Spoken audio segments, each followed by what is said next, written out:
Donc, Taïwan est une petite île située dans l'océan Pacifique. Taïwan, c'est une superficie de 36 000 km². C'est 150 km est-ouest et 400 km nord-sud, ce qui fait à peu près 4 fois la Corse. Donc, la population à Taïwan est de 24 millions d'habitants qui sont concentrés essentiellement sur les plaines.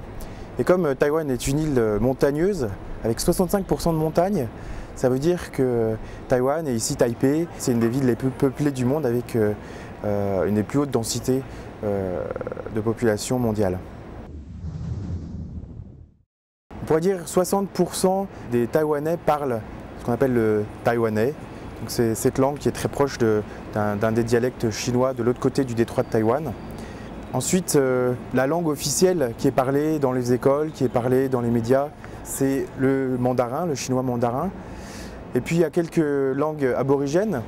Il y a une dizaine de tribus aborigènes à Taïwan qui ont chacune leur propre langue et qui sont des langues qui tendent à disparaître.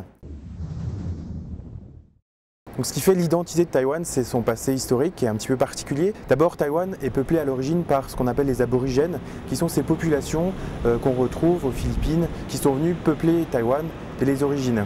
Et puis après, il y a eu ces populations chinoises qui sont arrivées de la province voisine de Chine en bateau et qui sont venues peupler les plaines, qu'on appelle les Taïwanais. Et ensuite, Taïwan a été sous domination japonaise depuis 1895 et jusqu'à la défaite du Japon après la Seconde Guerre mondiale en 1945. Donc Taïwan, colonie japonaise. Le Japon a été rétrocédé à la Chine en 1945. Et quelques années plus tard, il y a eu cet afflux massif de population, 2 millions de Chinois, conduits par le général Chiang Kai-shek, qui se replient à Taïwan, repoussés par les communistes, qui ont fait de Taïwan leur base arrière, avec tout le gouvernement de la République de Chine, avec dans un premier temps l'idée de reconquérir la Chine. Et puis cette reconquête, avec la montée en puissance de la Chine, ne s'est jamais faite. Taïwan est l'héritière de la première république en Asie, qui était la République de Chine, instituée par Sun Yat-sen, qui est considéré ici comme le père de la nation, qui en 1911 a renversé le dernier empereur de Chine, le régime impérial. On peut dire qu'aujourd'hui, Taïwan est une république parlementaire, pleinement démocratique, avec une vraie liberté et toutes les libertés à tout point de vue. Du point de vue économique, Taïwan, on peut dire que c'est un pays développé, un pays riche, qui s'est développé extrêmement rapidement à partir des années 60. Le peuple taïwanais est un peuple travailleur et je crois qu'il y a eu un vrai effort de toute la population, encouragé par le gouvernement.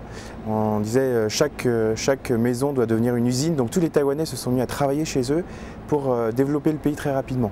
Je dirais l'accélération de la croissance de Taïwan, ça s'est fait dans les années 70, en particulier avec les technologies de pointe.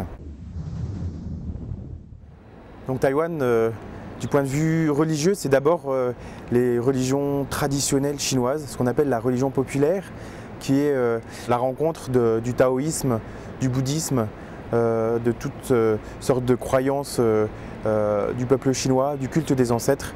Ça représente un gros pourcentage de la population à Taïwan. Alors le christianisme à Taïwan, c'est à peu près 4% de la population. Il y a 900 000 chrétiens à Taïwan, dont 300 000 catholiques. Il y a en tout 25 religions officielles à Taïwan. Donc la République de Chine, Taïwan, c'est un pays qui est très bienveillant vis-à-vis des religions, très accueillant vis-à-vis des religions et très ouvert à la pluralité religieuse.